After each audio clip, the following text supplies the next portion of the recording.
हमारे विभागों के माध्यम से किसान कल्याण वर्ष में क्या क्या हम कर रहे हैं और करा सकते हैं, इसकी जानकारी सबको होना चाहिए। और जानकारी होने में भी उसका सरलीकृत रूप से एक विभाग पूरे साल अच्छा खासा कई सारे काम करता है। पूरे देश के अंदर एकमात्र राज्य है जो किसान के लिए बिजली का कनेक्शन लेना है, कृषि पंप का, तो विभाग केवल 5 रुपए में कनेक्शन दे रहा है। जोरदार अभिनंदन करें। ये अपने इस बात की प्रतिबद्धता है कि हाँ, हम किसानों की सेवा करना चाहते, किसानों के बीच काम का माहौल बनाना चाहते।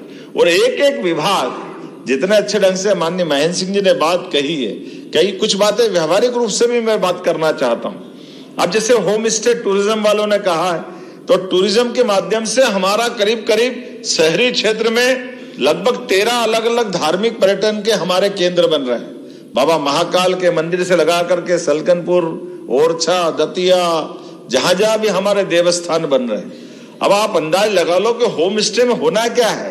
आपके रहने का 4 कमरे का मकान 4 कमरे और बनाना है, तो 4 कमरे बनाओ या 2 कमरे बनाओ, 2 लाख रुपया प्रति का मकान तो आपको दे ही रहे हैं टूरिज्म वाले।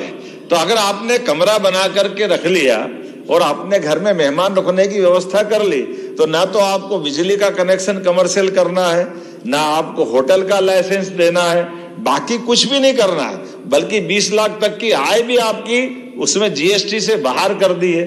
तो ये जो अपने घर के आसपास लोगों को रुकवा करके अपनी आय बढ़ाना है, और ये होम स्टे वास्तव में बहुत चल रहे हैं।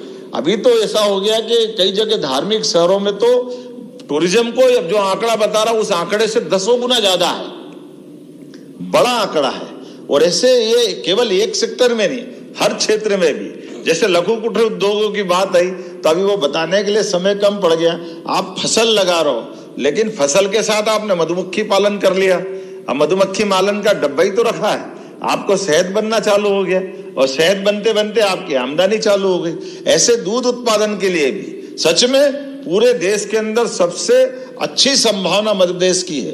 इतना बड़ा हमारा, आपने आंकड़ा सही बताया, खेती के अलावा बहुत बड़ा हमारा फॉरेस्ट का इलाका है, लेकिन पशुपालन तो हम हर जगह कर सकते हैं। पशुपालन में क्या आपत्ति। और उन्नत पशु जिनकी अच्छी दुधारू क्षमता हो, दूध देने की ज्यादा ताकत हो, अब इसी के भरोसे तो हम दूध के लिए ही और मार्केट बना रहे हैं। 9% का संकलन अभी है, इसको 20% तक ले जाएंगे। लेकिन राज्य अपना एकमात्र ऐसा रहेगा इसी सत्र से, जो पहली से लेके 8वीं तक के बच्चों को स्कूल में दूध फ्री पिलाएगा। यह अपनी सरकार की योजना है। यहाँ हम कुपोषण भी दूर करना चाहते हैं, और दूध की खपत भी, अपने राज्य में दूध का उत्पादन हो रहा है, तो वो दूध का उत्पादन भी यही होना चाहिए। अब आप अंदाज लो, दूध की फैक्ट्री हो या फूड पार्क की कोई फैक्ट्री हो, तमाम प्रकार की फैक्ट्री के लिए अगर 50 लाख की योजना, तो 25 लाख तो वैसे ही माफ, 50% तक अनुदान।